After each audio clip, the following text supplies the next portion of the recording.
So in the book, you talk about some key strategies for stabilizing blood sugar. Let's go over those. Yeah. So, I focus a lot in this book on low-hanging fruit, things that are very simple and easy to do. And when we're talking about insulin resistance, as I just said, the single most important cause to understand about what's creating these difficulties in blood sugar regulation, and particularly the chronic elevation in blood sugar, is itself excess body fat. So the number one most important foundational step to resolve that situation is to reduce the body fat that you're carrying. Okay. And it's also worth mentioning that the body fat also ties into mitochondria in another way, in that it chronically produces what are called adipokines. It creates a chronic low-grade inflammation in the body.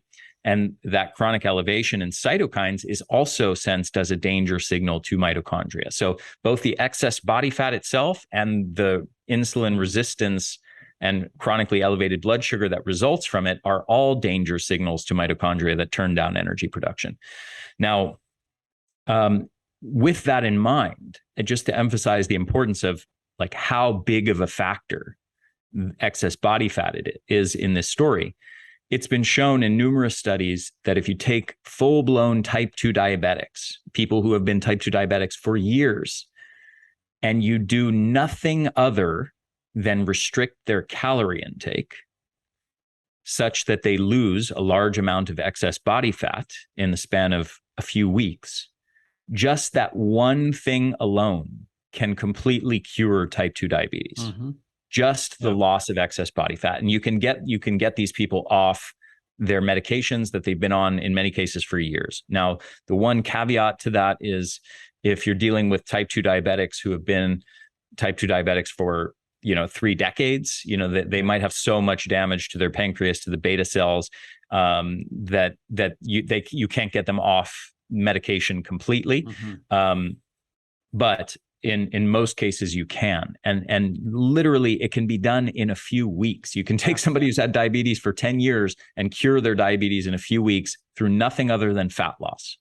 Yeah. So I think that's such an important aspect to this story that just doesn't get the sort of attention that it deserves. People often talk about insulin resistance from the perspective of all these different other specific causes, but fat gain is the number one cause, and fat loss is the number one way to fix it. Now, in addition to that step, or I should say, unfortunately, fat loss isn't easy. It requires pretty monumental efforts of willpower and willingness to change your nutrition and lifestyle habits, and behavioral change is difficult. It's very, very difficult for most people to do in a lasting way, particularly in the modern obesogenic environment where we're constantly surrounded by so much temptation to indulge in the foods that put the weight back on, right? And indulge in the behaviors that put the weight back on, and the exposure to toxicity. And we won't get into all the layers of the fat gain, fat loss discussion, but I want to emphasize the importance of body composition. Now, the good news is there are a few strategies that are really easy to do and don't require lots of willpower and making huge changes in your life. They're super simple. They're not difficult at all, and they can make a big difference. So one of those is eating vegetables, non-starchy, leafy vegetables. I combine starchy and leafy there into one word.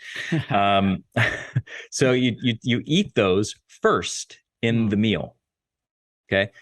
And I'm not even saying to someone, alter what you're eating.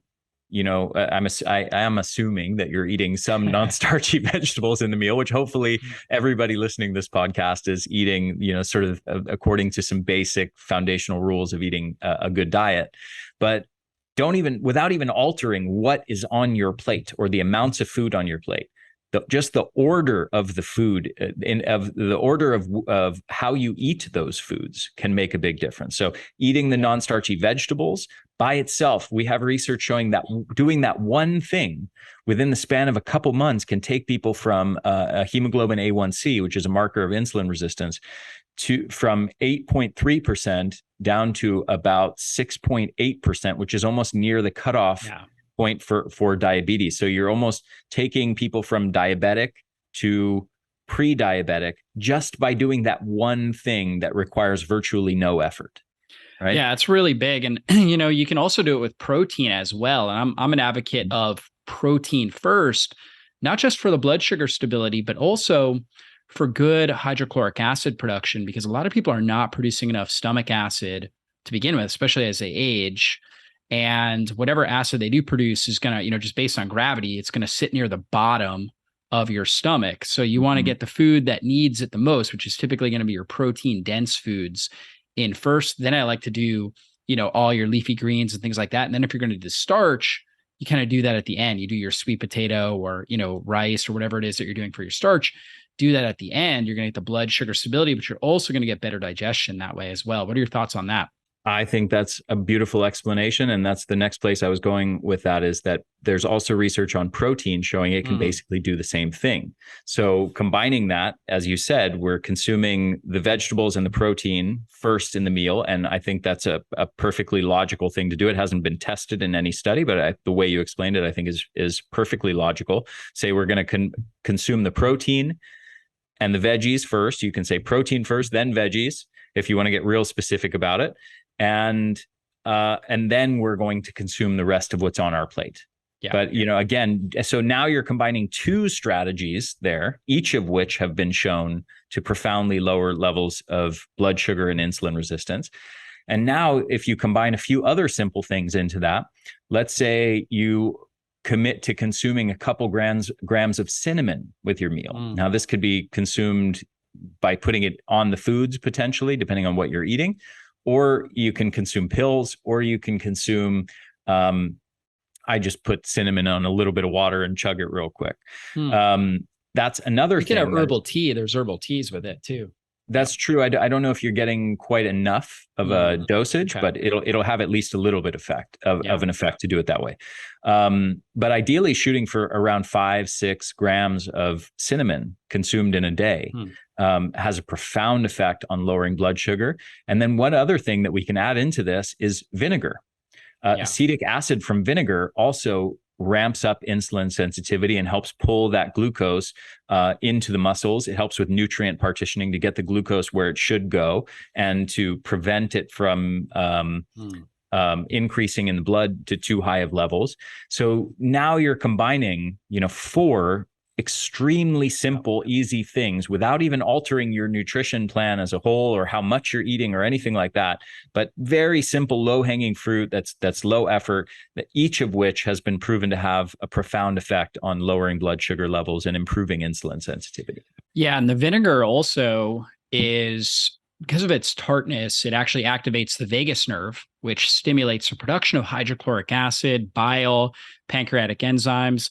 So you get better digestion as well. And that's another thing. Obviously, you talk a lot about gut health. And so we've got to be able to produce these digestive juices in order to really break down, metabolize the food effectively. And the acetic acid is also a postbiotic. So it's a byproduct of bacterial fermentation. And that postbiotic has benefits as far as helping to tighten up the tight junctions in the gut, right, in the gut lining, to help reduce inflammation. A lot of great benefits to doing some vinegar. Now, the key is you don't want to do it. A lot of people think do a straight shot. You want to dilute it.